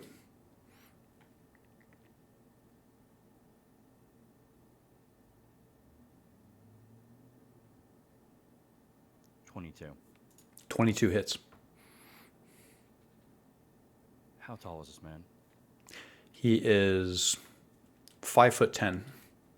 Oh, that's taller than Grant. He is taller than you. Low bar. I love the skull. I didn't want to say anything, but I love the skull. It is amazing, right? It's very good.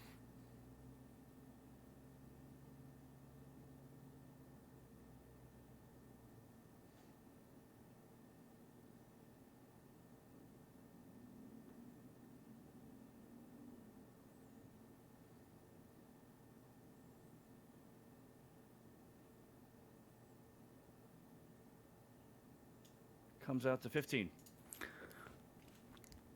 You slash his unprotected legs with your sword, inflicting grievous damage. You almost cut entirely through his left leg.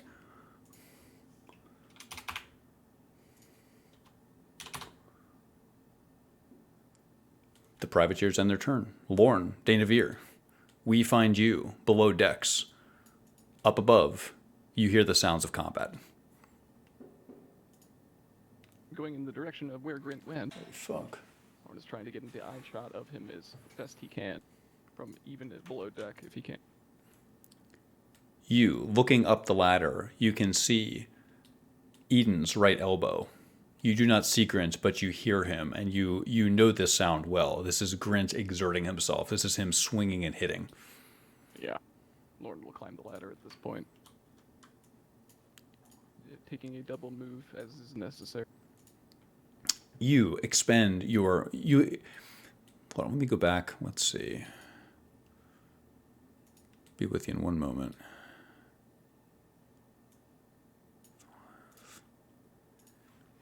You spend your move, but keep your action, climbing the ladder. You conclude your movement, but retain your bonus and standard at the top of the ladder, arriving in the cold, salt air, seeing as Grint cuts into someone right in front of him, someone you've never seen before. Lorne will, despite his best interest, pat Grint on the back, exclaiming, "Mind the hangover?" and cast haste. What does haste do? I have it for you. I put it in campaign chat.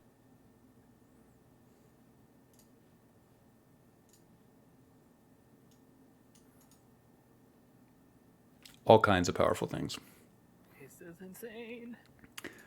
Grint, you start to move with unholy alacrity. You feel empowered by Lorne. Lorne, still your turn. Anything with that bonus? I don't get the bonus. I'm casting haste on Grint. Bonus action. Yeah, Oh, I'm sorry, I don't have a bonus action to do, no. I will end my turn there, but bracing myself between the two tankier men in front. Eden Cather, you are that bastion between Lorne and whatever else is out there. It becomes your turn. Actually, is it okay if we take a break? Here's what I was going to request. I was going to say, when we do the break today, I was hoping we could conclude and just pause it until next week. And I'm okay if that's in the middle of combat. Is that okay with everybody? Of course. Sure. Yeah, when were we planning on taking break? I was going to suggest we call it here in lieu of a break, like in lieu of us reconvening. Let's press pause here and come back next week if that's okay. Like right now? Yeah. Yeah. Yeah, I'm fine with that. Yeah, absolutely. Okay. Yeah, I'm running a low-grade fever, so I'm also very cool with that. Oh, okay then. Yeah, absolutely. Let's call it here. Fulmari, I've been sick for the past couple days, so I am right there with you. Yeah. Can we play next week, same time, same place? Everyone good for that? Yeah. Yes, I am good next week. As you know, the first I will not be available, so Lauren will have to vanish into the ether space. I think Same is true with me. both of you are out, not next week, but the week after. Is that right? I'm out April 1st. Okay, that's the same as you, Fulmari. Is that correct? Correct, yes, the first I have no means of accessing the internet, so What about the week after? I should be fine again. Is everybody good? Can everybody kind of triple check and make sure you're good for the week after next? Yeah, I'm good. Okay, so 25th good, first highly questionable, or maybe we'll play some side plots or something. 8th good. Okay, got it. Well, thank you for the session tonight, guys. Sorry it was a little abbreviated, but I think a lot happened. A lot of action and development. Yeah, absolutely. This skull is hot as the Dickens. Holy fuck. Yeah, I'm That's so cool. I love That's it. just the diva fish. That's the diva fish talking. truly the prop master at large. So yeah, I apologize. In retrospect, I was definitely out of it this session. I am right there with you. So worries, man. no big deal. I didn't want to miss it, but yeah, I share your sort of general weariness. Yeah, we got a lot done though. It's very exciting. I thought it was a good session. I Well, will trust Sembian maybe in your campaigns. you shouldn't. Me neither. What a bunch of dicks. Our last campaign ended when the Sembian Navy tried to enslave us, impress us into Navy service. Fucking copper plate roaches. They're formidable opponents, huh? What do you think the challenge rating is here? I don't know. Doesn't They don't. matter, we'll kill him. It doesn't matter. We'll kill him. It depends how fast we take down this copper plate guy, because we also have to one by one cross the gangplank under heavy fire. Well, some of us do. Yeah, I think this will be a point that Eden will try to raise, but I feel like taking out the priest of Umberley will just fuck us on the seas. Yeah, it's probably not the best. You The just bitch have to- queen will reclaim his corpse. It'll be fine. You just gotta bury them by sea. You'll be fine. Just that one's marked. The dog-eared Lauren can't reanimate it. It's fine. I'm not trying to be mean. That's the name she goes by. Yeah, no, I got that. Although I you am can trying to be put it- mean. We could not kill him and just tie him up. Catching up on chat a We have a bit. lot Yeah. of gold to pay people with. We Do- could kill everyone Dopey else and X3. keep him hostage and potentially just keep him and pay him with gold. The last We thing have a lot of gold. I want to tell an invading force is that we have a lot of gold. Oh no, of course. I mean, we kill everybody and then we take him hostage and be like, look, we'll pay you. You know, we have money.